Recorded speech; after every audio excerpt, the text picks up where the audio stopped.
Have you ever felt the strange pulse of desire, that whisper in your chest telling you that you must become more than you are right now?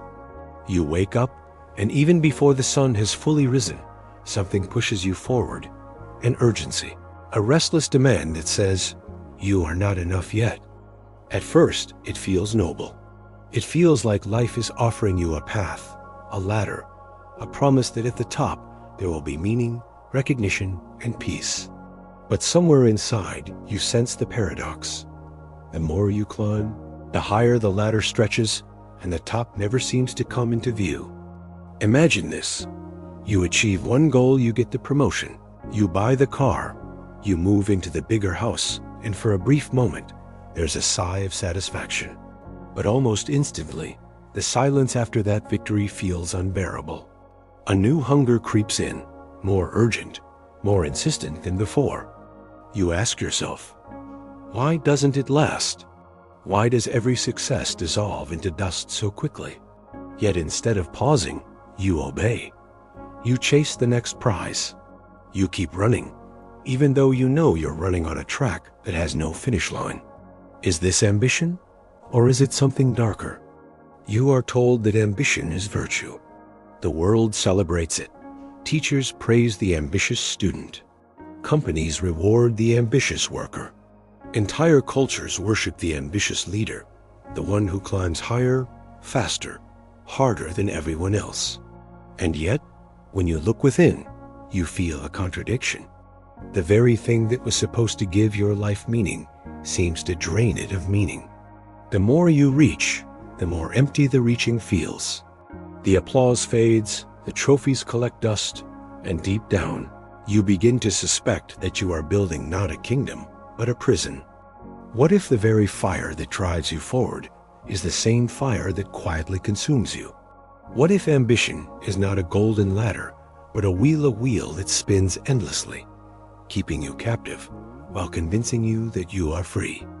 Close your eyes and picture yourself standing at the edge of a vast desert. You see a mirage shimmering on the horizon, an oasis, cool water, shade, a promise of rest. You take a step, then another, and the mirage moves further away. You walk faster, harder, desperate to reach it, but it never comes closer. How long will you keep walking? How long before you realize that the oasis is not real, and the thirst that drives you has no end? The question begins to take shape, sharp and unrelenting. What if ambition is not a path to greatness, but a trap one so seductive that you mistake it for destiny? You feel it in the small, quiet moments, when you achieve something you once dreamed of, and instead of fulfillment, you feel a new void open up. You feel it when you compare yourself to others, when every success becomes smaller in the shadow of someone else's larger triumph. You feel it when your sense of worth becomes chained to the endless race. And so you stand at a crossroads. On one side, the world's voice echoing, run faster, be more, never stop. On the other side, a faint whisper from within, is this all there is? Is this really living? But you do not yet know the answer. You only feel the weight of the question. And it is this question, this sharp crack in the surface of what you were taught, that pulls you deeper. Because if ambition is not salvation but enslavement, then you must ask, what hidden power makes you obey it? Where does this endless hunger come from? And with that haunting question, you step into the next chamber of your inner journey, the place where the roots of the trap begin to reveal themselves. Why does the trap of ambition exist? Why do you, even when you recognize its emptiness, still find yourself compelled to keep running? To answer this, you have to look deeper beneath the surface of your daily choices, into the hidden structures of your psychology and the silent architecture of the society that shaped you. From the moment you were a child, the idea was planted. You must become someone. Not just anyone, but someone better, someone greater. At first, this came in innocent forms: a gold star for good behavior, a smile of approval from your parents, a high grade on an exam. Each reward whispered to you, your worth is conditional. It depends on what you achieve. Slowly, this seed rooted itself into your sense of identity. You stopped simply being. You started measuring yourself through the eyes of others. Psychologist Alfred Adler once wrote, "To be human is to feel inferior." You know this truth intimately. At the heart of ambition lies this deep wound, the sense that you are not enough as you are. Every accomplishment is an attempt to cover that wound, to silence the voice that tells you that you are small, incomplete, unworthy. But what you never realized is that the voice cannot be silenced this way. It only grows louder the more you try to outpace it. Society amplifies this insecurity. The modern world is built like a vast marketplace of identities. Everywhere you look, you are shown images of what success should look like: wealth, fame, beauty, recognition.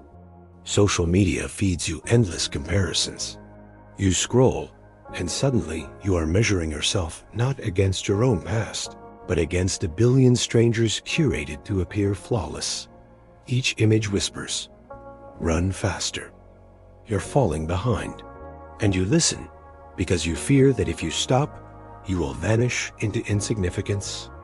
Philosopher Søren Kierkegaard warned of this when he said, "The most common form of despair is not being who you are." Yet that is exactly what ambition does to you. It lures you away from yourself.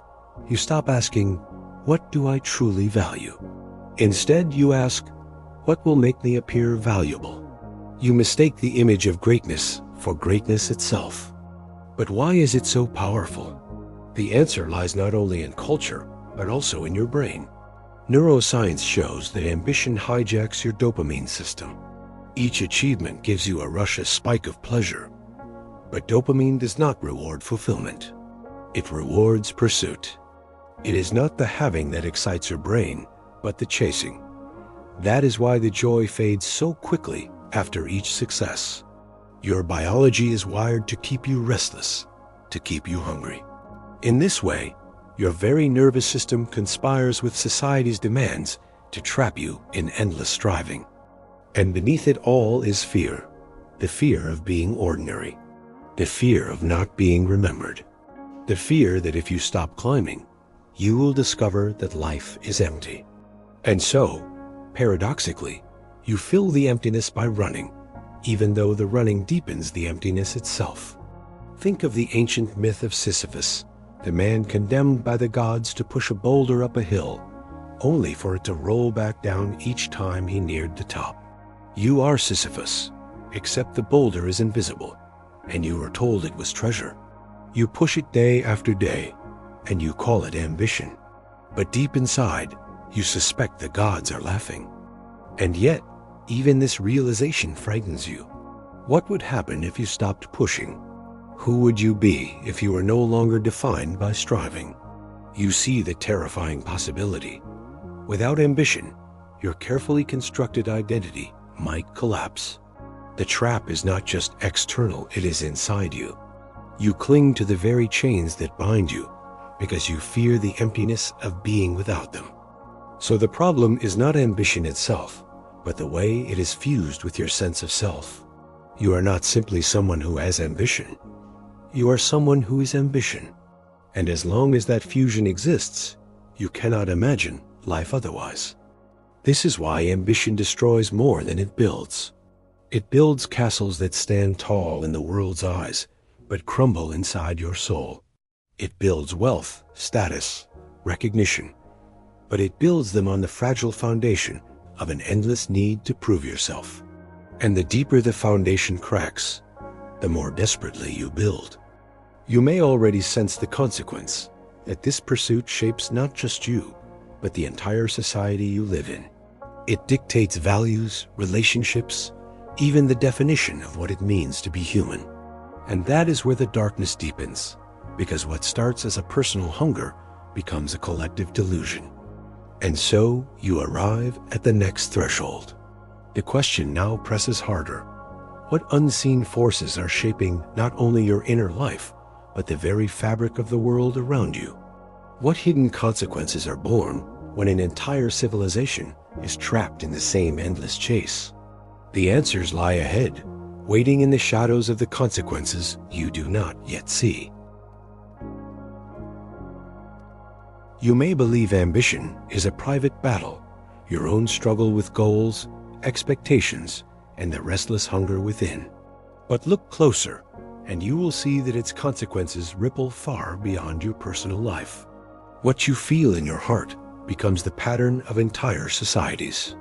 The trap you carry inside becomes the invisible scaffolding of the world you live in. Think about how you spend your days, your calendar, your to-do lists, the frantic rhythm of your time. They are dictated not by your inner needs, but by the race you've entered. You wake, you rush, you achieve, you collapse, and then you repeat. At first, this seems like discipline. But if you pause, you realize your life has been transformed into a machine, and you are its engine. Every minute becomes currency to buy a sense of worth that evaporates as quickly as it arrives. This pattern silently reshapes your relationships. How often have you measured a friend, not by who they are, but by what they've accomplished? How often have you looked at your partner and thought, are we moving forward enough? Are we building something others will admire? Even love, the most sacred of human connections, becomes infected by ambition, transformed into a contract of mutual advancement. And when people no longer serve your climb, you quietly withdraw, leaving behind a trail of abandoned connections. The same poison seeps into the fabric of society. Ambition turns life into competition, where every person is a rival and every success comes at someone else's expense. The market thrives on this, rewarding endless growth, endless production, endless consumption. But what happens to a world that cannot stop growing? Forests are cut, oceans are emptied, human bodies burn out. The planet itself becomes a casualty of your inability to rest. Philosopher Erich Fromm warned, "If I am what I have, and if what I have is lost, who then am I?" This is the silent terror ambition breeds in you and in society. Identity becomes fragile, tethered to possessions, titles, achievements. Lose them, and you feel as though you have lost yourself. Is it any wonder that anxiety, depression, and burnout have become epidemics of the modern age? The very culture that told you ambition would make you strong has left you trembling inside. But the consequences cut even deeper. Ambition manipulates your perception itself. Psychologists describe the hedonic treadmill, the tendency to return quickly to a baseline of dissatisfaction, no matter how much you gain. You believe each milestone will bring happiness, but your brain quickly adjusts, demanding more. And so you sprint harder, blind to the fact that the treadmill keeps you in the same place. Consider how this shapes an entire civilization. Nations measure their worth by GDP growth, corporations by quarterly profit, individuals by social media metrics. The collective treadmill spins faster, demanding more energy, more sacrifice, more speed. Yet the destination never arrives. You live in a world where the endless race has been mistaken for progress. And what of the soul? When you are always chasing, you never truly arrive in the present moment. The quiet beauty of existence, the taste of food, the sound of laughter, the mystery of the night sky fades into background noise. You do not live. You merely prepare to live, hoping the next achievement will finally unlock the fullness of life. But when the future is all you chase, life itself becomes perpetually postponed. Ask yourself, how many years have slipped away while you were busy preparing to be fulfilled? How many moments have dissolved because you are too focused on what comes next? This is the most devastating consequence of all. The trap of ambition robs you of presence. It convinces you to trade the only thing you truly have, the now, for promises that never materialize. You become like a ghost haunting your own life, always elsewhere, never here. And yet, beneath the despair lies a faint, trembling recognition. You begin to sense that ambition's power is not absolute. It is sustained only because you obey it blindly. The prison is real, but its walls may be thinner than they appear. Something inside you whispers, what if you stopped running? What if freedom is not found in climbing higher, but in stepping off the ladder altogether? This thought frightens you as much as it intrigues you, because to step off the ladder feels like rebellion, not just against society, but against the very self you've built. Still, the seed has been planted. You realize that to live differently, you must first dare to question the unspoken law of ambition itself. And so, standing at the edge of despair, you glimpse a possibility, that the way out is not to run faster, but to rebel. What does it mean to rebel against ambition? At first, the idea feels impossible. Your entire life has been built around striving. To give it up seems like surrender, like choosing weakness over strength. But pause and look deeper. True rebellion is not weakness. It is the courage to walk away from the game that everyone else is too afraid to question. Think of history's true revolutionaries. They were not always the loudest, nor the most decorated, but the ones who dared to redefine what it means to live. The Stoic philosopher Epictetus was born a slave, stripped of freedom, mocked by circumstance. And yet, he declared, "No man is free who is not master of himself." His rebellion was not against society alone, but against the tyranny within the compulsion to seek worth outside himself. By stepping out of that race, he discovered a freedom no master could touch. What if you could do the same? Breaking free begins with an inversion of perspective. You have been taught to measure life by accumulation. More success, more wealth, more recognition. But what if greatness lies not in adding, but in subtracting? What if your true power begins when you strip away everything false, every borrowed ambition, every demand of comparison, until only your essence remains? This is counterintuitive. The world screams at you to expand, to grow endlessly, to be more. But rebellion whispers, be less. Not less alive, not less authentic, less enslaved, less entangled in illusions, less dependent on the gaze of others. You might fear that this stripping away will leave you empty. But notice the paradox. Emptiness is the very condition of freedom. When your hands are no longer clutching for the next prize, they are open to receive the present moment. When your identity is no longer chained to achievement, it is free to discover who you really are. Consider the Zen masters who found enlightenment, not by striving for it, but by surrendering to simplicity. A bowl of tea, the sound of rain, the stillness of breathing. Each moment revealed a depth that ambition could never touch. Their lives remind you that freedom is not hidden in distant peaks of success, but in the ground beneath your feet, here and now. But rebellion is not just about contemplation. It is an act of radical refusal, refusing to let others dictate your worth, refusing to run a race that has no finish line, refusing to sacrifice your humanity to an illusion. This refusal does not make you passive. On the contrary, it empowers you to act with clarity. For the first time, you are no longer driven by fear of inadequacy, but guided by genuine desire. Think of all the energy you have spent chasing what does not matter. What would happen if you redirected that energy? What if instead of climbing ladders, you built gardens? Instead of measuring yourself against strangers, you deepened your friendships? Instead of obsessing over how the world sees you, you cultivated how you see the world?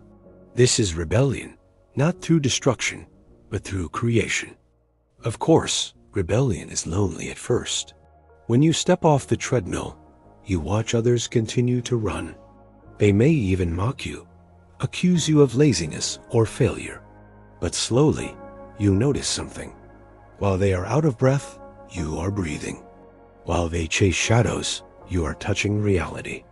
And in that solitude, you discover strength.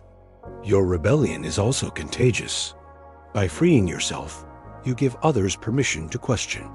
They see in you a different rhythm, a life not dictated by ambition's cruel tempo. And some will quietly follow, daring to reclaim their own sovereignty. But the deepest rebellion is inner. It is the moment you stand face to face with your own fear, the fear of insignificance, the fear of being nothing, without ambition, and you refuse to bow. You stare into the abyss and realize it cannot harm you, for you are not your trophies, your promotions, your titles. You are the awareness that sees them rise and fall. You are something ambition can never touch. This realization is the turning point. Once you taste even a fragment of that inner freedom, ambition loses its power. The ladder collapses, the treadmill stops. You realize that life is not about proving yourself. It is about experiencing yourself. And in that experience lies a truth so radical, so liberating, that it transforms not only how you live, but how you see existence itself. The rebellion has begun, but there is still one step further, one final unveiling. The ultimate truth that dissolves even the need for rebellion. A truth that does not simply free you from ambition, but redefines reality altogether.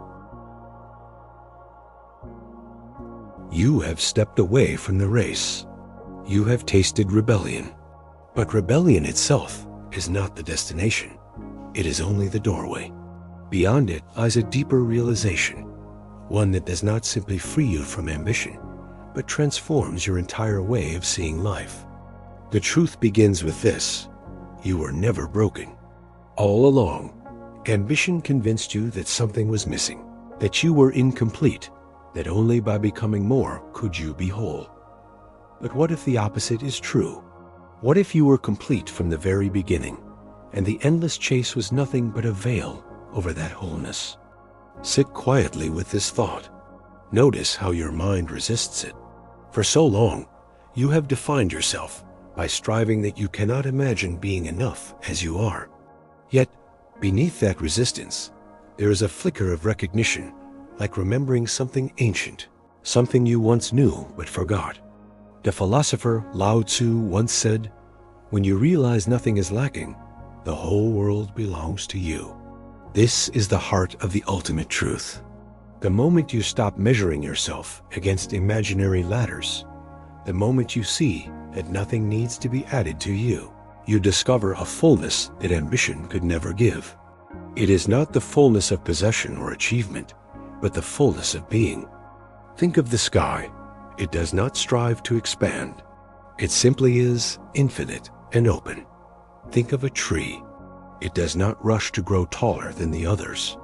It unfolds according to its nature, rooted in stillness, reaching for light without comparison.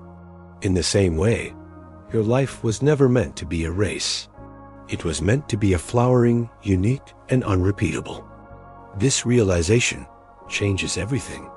You begin to see that ambition's trap was never in the goals themselves, but in your belief that your worth depended on them.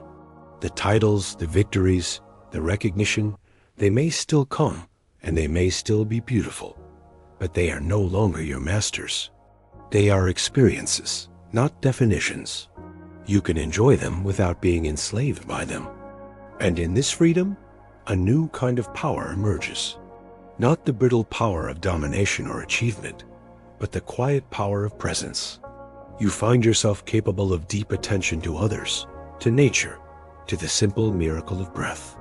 You realize that meaning does not hide in the future.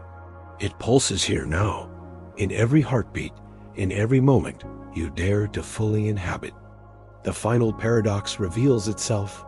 When you stop striving to be more, you become immeasurably more alive. When you abandon the obsession with greatness, you touch a greatness that ambition could never grant, the greatness of authenticity, of being at one with life itself. But this truth is not an ending. It is a beginning. To live it is not to retreat from the world, but to re-enter it differently. You still work, create, love, and dream. But now these actions flow not from hunger, but from abundance.